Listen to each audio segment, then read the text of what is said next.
As maiores dificuldades para um refugiado que chega num outro local, num outro país, né? Uma outra pátria aí, primeiro é a questão idiomática.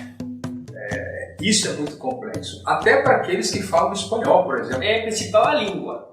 A parte do dinheiro, a língua, e para você poder arrumar emprego. Se você não tem quem ajude, uma casa de chegar, a principal dificuldade para muitos é onde morar.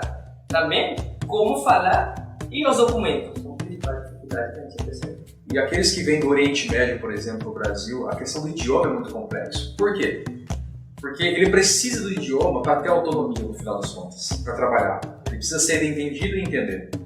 Então, a principal dificuldade é o idioma. A segunda principal dificuldade é a cultural. A cultura do outro país, no caso do Brasil, por exemplo, para outros países, é muito diferente, é muito complexa. Desde os valores, os princípios, a religião, todo esse processo cultural, ele faz com que a pessoa esteja perdida muitas vezes. Então, entender a cultura. Mas para que haja uma aculturação, tem que haver primeiro um aprendizado básico do idioma. O idioma é a principal dificuldade para quando eles chegam. Parte da adaptação.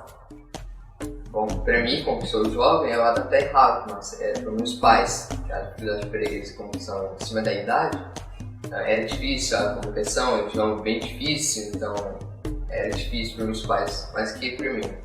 Aqueles que já estão, eles exigem o idioma. Não há uma compreensão, não há uma paciência, né, para o aprendizado desse idioma aí.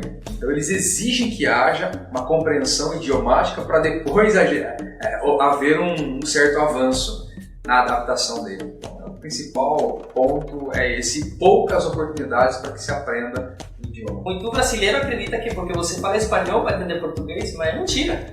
No meu país ninguém fala português, a menos que seja uma pessoa de Portugal.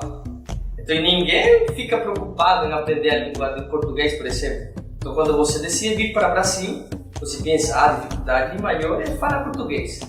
Então, por exemplo, eu cheguei e eu lembro que meu primeiro emprego era arrumando ar, instalando ar em algum prédio. E eu lembro que o chefe falava, Darwin, pega a furadeira. E eu não entendia que era pegar e eu não entendia que era furadeira. Porque para mim seria agarra e talado. Ele chega, geralmente eles ficam em colônias. Né? Se eles são árabes, eles ficam entre os árabes. Se são latinos, entre os latinos. Se são haitianos, entre os haitianos. Se são africanos, fica no grupo de africanos. E como é que vai desenvolver o idioma daí? Porque às vezes você não há que falar, não sabe como falar. Só que graças a Deus, quando você não fica só com pessoas que falam a sua língua, você desenvolve um pouco mais a língua. Que a receptividade ela é limitada nesse aspecto, exatamente por não ter essa interação idiomática. A gente deveria acolher de uma forma diferente, né, mesmo com a dificuldade idiomática, e nesse processo de acolhimento, eles vão aprendendo o idioma. Nesse processo, e não para que aconteça o processo depois.